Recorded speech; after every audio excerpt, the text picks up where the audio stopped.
का रूप बनाया और बैल का रूप बनाकर जब भगवान को सींग से मारने लगा तो उसके सींग भगवान ने इस प्रकार पकड़ लिए जैसे कपड़े को कोई निचोड़ता है, और उसके सींगों को इस प्रकार पकड़कर उस असुर का प्राणांत कर दिया।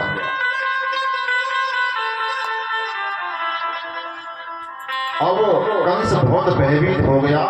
अब उसकी डर के मारे नींद नहीं लग रही। अब एक दिन की बात है कि नारद जी उसके घर में प्रवेश किया तो नारद जी का बहुत स्वागत किया कि हे गुरुदेव आप पधारे, आपके पधारने से जो मेरा घर है पवित्र हो गया।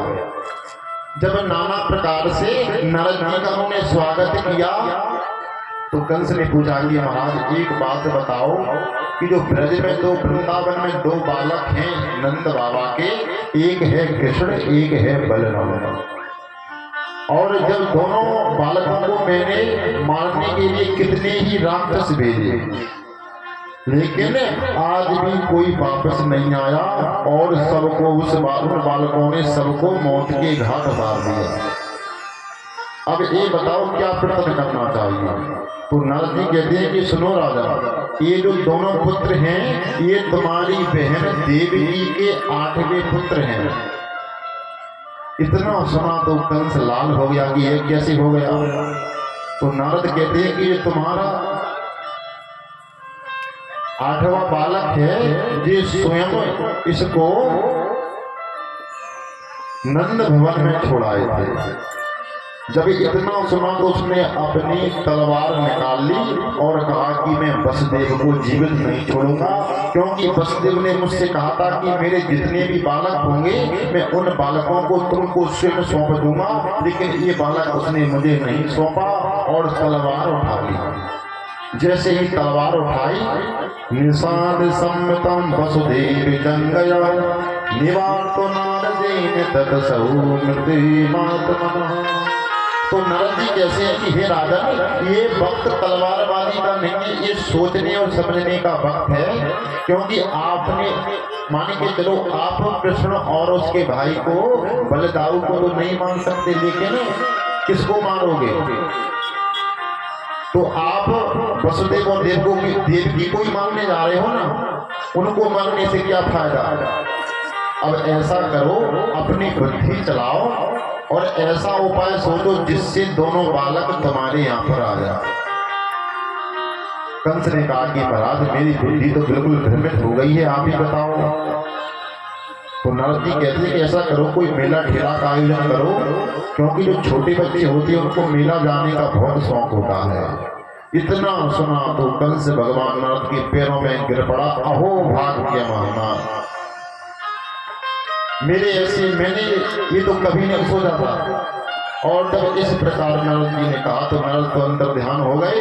अब कंस ने मीटिंग बुलाई और जब मीटिंग बुलाई तो सबसे कहा कि ऐसा करो कि पूरी तैयारी कर लो अपनी सेना की, जितनी भी सेना है सबको इकट्ठा करो, जितने भी राक्षस असुर हैं सबको इकट्ठा करो, और जो वसुदेव देवकी हैं उनको पकड़कर जेल खाने में डाल दो।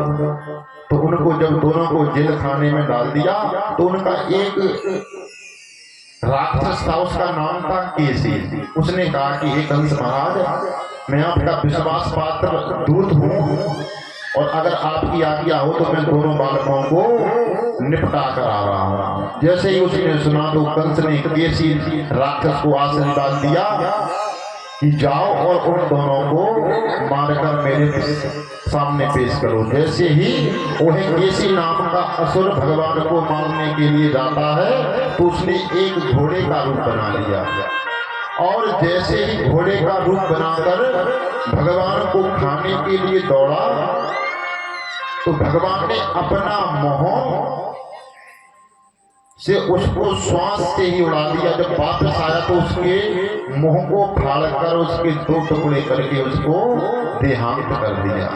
उसको उसी दिन से जो केसी नामक राक्षस का वध किया तो उसी दिन से जो घाट है वो केसी घाट के नाम से जाना जाता है। अब कंस को और डर लगने लगा। अब क्या किया जाए? तो अब उसने सोचा कि उनको बुलाया जाए, तो अक्रूर को बुलाया। और अक्रूर से कहा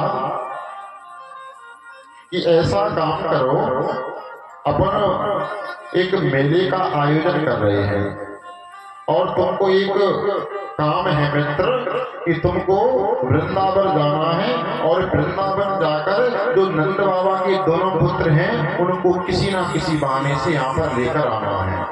अब अक्रूर बोला कि आज तक कंस ने मुझसे राम राम तक नहीं की और आज प्रलोभन दे रहा है, लेकिन क्या है कंस से सब लोग डरते थे तो उनकी बात मान गया और कहता है मनोरथान करत्यते देवहतानपि युध्यते हंसोकाभ्यां तथाप्यास करोमि। मैं तो आपका सेवक हूँ, आपने जो आज्ञा दी है मैं उस पर ही काम करूँगा।